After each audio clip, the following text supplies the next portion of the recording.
ঝাঁজ থাকলে খেতে ভালো লাগবে।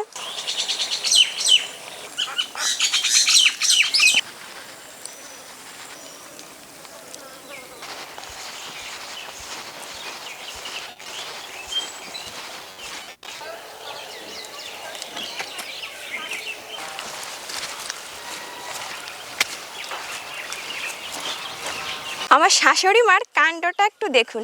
সকালবেলা ঘুম থেকে উঠে এই রোদ গরমে এক মুঠো ঘ্যাটকল তুলে নিয়ে এসছে। নমস্কার বন্ধুরা, রূপা কিচেন উইথ বেঙ্গলি ফুড নতুন একটা ভিডিও সবাইকে জানাই অনেক অনেক স্বাগত। শাশুড়ি মা তো ঘ্যাটকল তুলেই নিয়ে এসেছে। সকালবেলা বাজার থেকে এসেছে রুই মাছের ডিম। ঘ্যাটকলের ডাঁটা দিয়ে রুই মাছের ডিম রান্না করব। বেশ কষা কষা করে করব, তবে ঝাল ঝাল করে রান্না করলেই খেতে ভালো লাগবে। ঘ্যাটকলের ডাঁটা আর ডিম দিয়ে কষা কষা করে রান্না করলে খেতে বেশ ভালো লাগে। ঘ্যাটকলের কচি পাতা বাটা করব চিনে বাদাম দিয়ে, গরম ভাতের সঙ্গে মেখে খেতে হেভি লাগে। ঘ্যাটকল তো আপনারা অনেকেই অনেকভাবে খেয়েছেন, হয়তো অনেকেই জানে না এভাবে ঘ্যাটকল রান্না করলে খেতে কতটা সুস্বাদু হয়। দুটো ঘ্যাটকলের সুস্বাদু রেসিপি, ভিডিওটি আপনারা দেখতে থাকুন, আপনাদের কাছে ভীষণই ভালো লাগবে।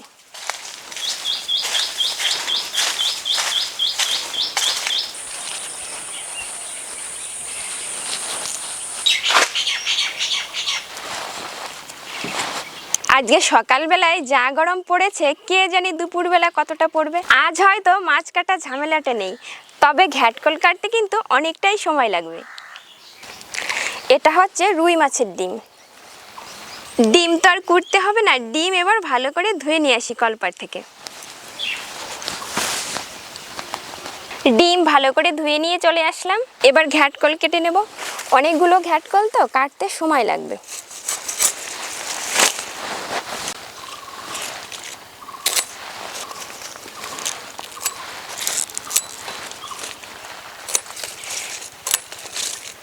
শুধু বয়স্ক পাতাগুলো বাদ দিল, পাতা বাটা করলে একটুখানি হয়ে যায়।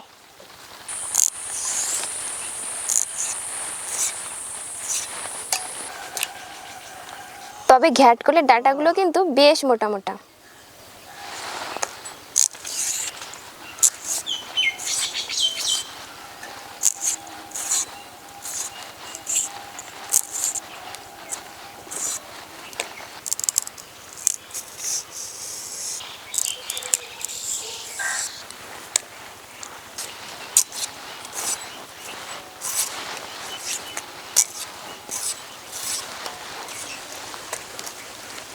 এই এতগুলো ঘ্যাটকল যদি বাজার থেকে কিনতে হতো কতগুলো টাকা লাগতো। কিনতে হলে এতগুলো অবশ্য রান্না করতাম না। আজকে ঘ্যাটকল কাটতে অনেকটা সময় লেগে গেল। এবার ভালো করে ধুয়ে নিয়ে আসি। সব কিছু ধুয়ে নিয়ে চলে আসলাম। এদিকে রান্নার জন্য টুকিটাকি গুছিয়েও নিয়েছি।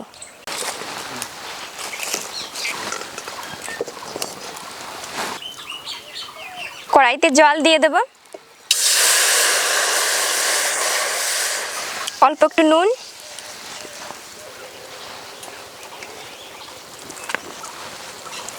পরিমাণ মতো নুন, হলুদ গুঁড়ো। জল বেশ গরম হয়ে গেছে।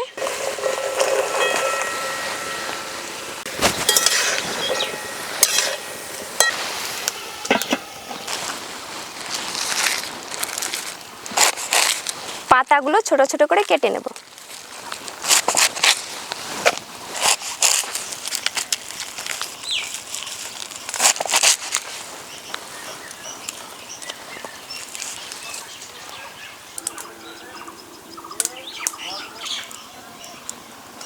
এতক্ষণে 50% সিদ্ধ হয়ে গেছে। পুরোপুরি সিদ্ধ করতে হবে না, 50% সিদ্ধ হলেই হয়ে যাবে।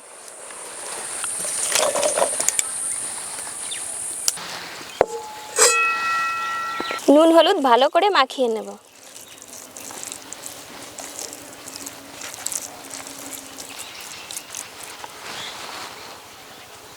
ডিম ভাজার জন্য সরষের তেল দিয়ে দেব।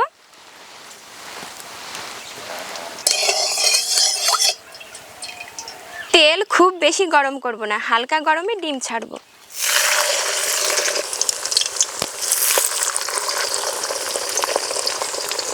চারিপাশ ঘুরিয়ে একটুখানি জল দিয়ে দেব।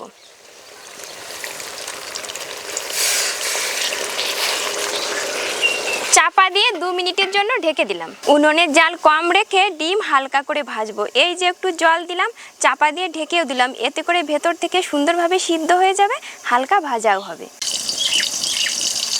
খুব বেশি সময় রাখতে হবে না, 2 মিনিট রাখলেই হয়ে যাবে।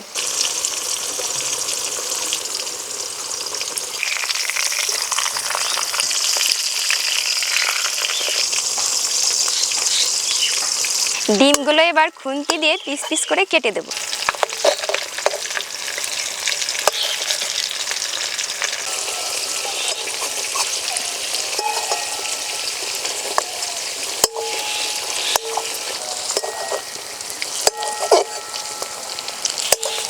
এবার আরও একটু জল ছড়িয়ে দেব চারিপাশ দিয়ে।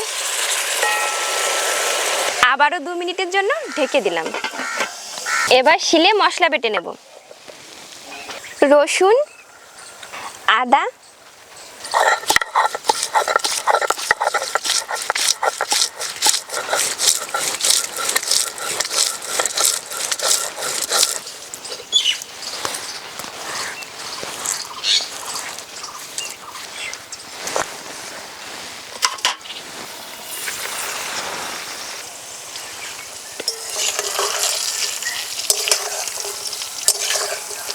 ডিম তো অনেকটা পুরুট, অনেক সময় দেখা যায় ওপরে কালার এসে যায়, ভেতরটা কাঁচা থাকে।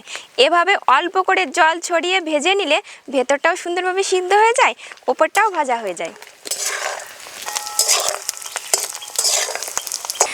ঢাকনা খুলে ওই 2 মিনিট মতো নাড়াচাড়া করে নিয়েছি।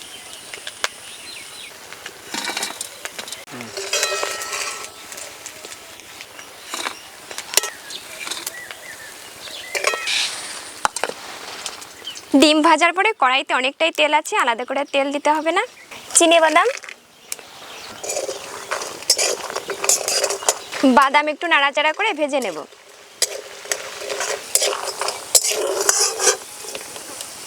বাদাম একটু ভেজে নিলাম। 2 চামচ মতো কালো জিরে, কালো জিরে দিয়ে একটু নাড়াচাড়া করে ভেজে নেব। কালো জিরে সুন্দর একটা গন্ধ ছেড়ে দিয়েছে। রসুন, কাঁচা লঙ্কা, গোটা ধনে, গোটা জিরে, শুকনো লঙ্কা,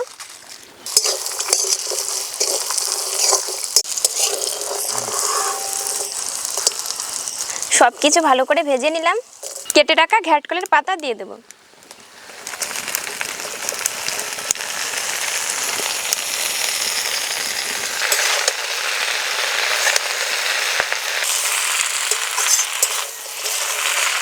একটু জাল হতে না হতেই শাকগুলো কেমন চুপসে গেল, ভাজার পরে আরও কমে যাবে।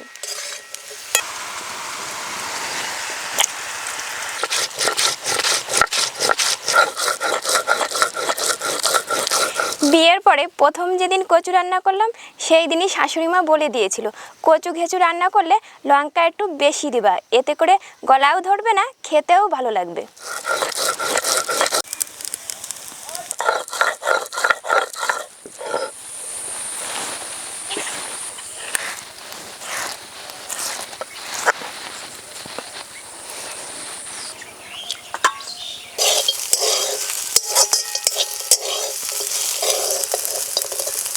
দেখেই বুঝতে পারছেন কতটা জল শুকিয়ে নিয়েছি।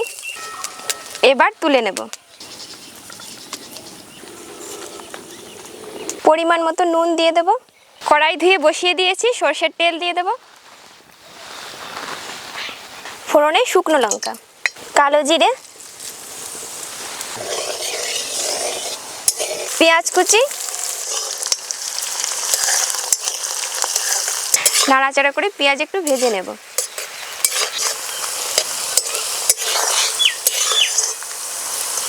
পেঁয়াজ 50% ভেজে নিলাম। টমেটো কুচি,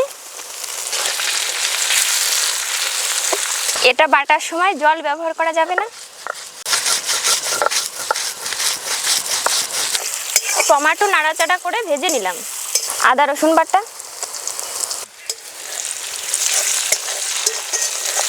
আদা রসুনের কাঁচা গন্ধ চলে গেছে। ধনে জিরে শুকনো লঙ্কা বাটা, পরিমাণ মতো নুন, হলুদ গুঁড়ো, কালারের জন্য কাশ্মীরি লঙ্কার গুঁড়ো।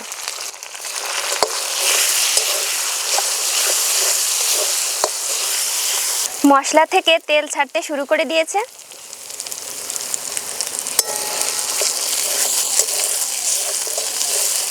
ভাপিয়ে রাখা ঘ্যাটকলের ডাঁটা দিয়ে দেবো।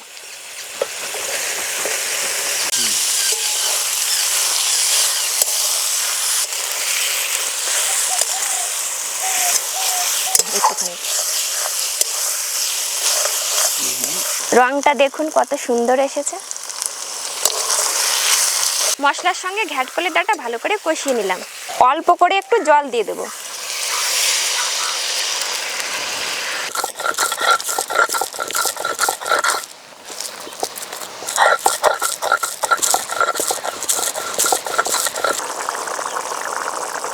ঝোল ফুটে উঠেছে, ভেজে রাখা ডিম দিয়ে দেবো।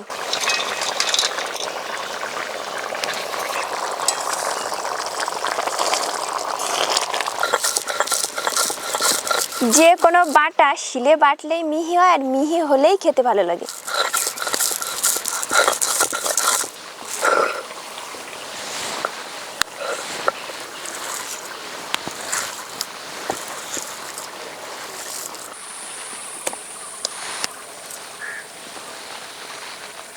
একটু কাঁচা তেল দিয়ে দিলাম, ঝাঁজ থাকলে খেতে ভালো লাগবে।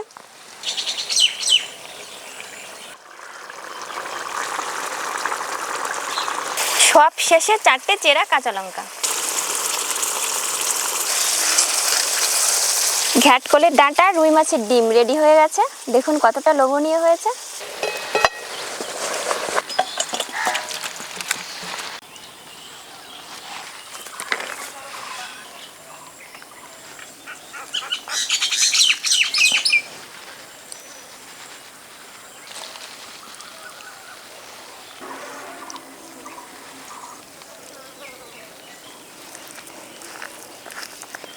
বাটা বলেন আর ভর্তা বলেন, লেবু না থাকলে খেতে ভালো লাগে না।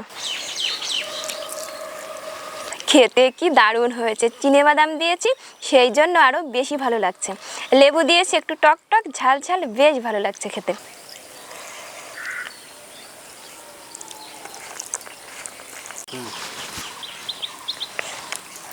বেশ ভালো হয়েছে খেতে।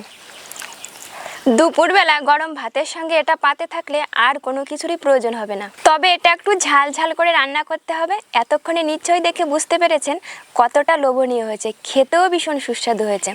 আজ তবে ভিডিওটি এখানেই শেষ করছি। আবার দেখা হবে নতুন ভিডিও, নতুন রেসিপি নিয়ে।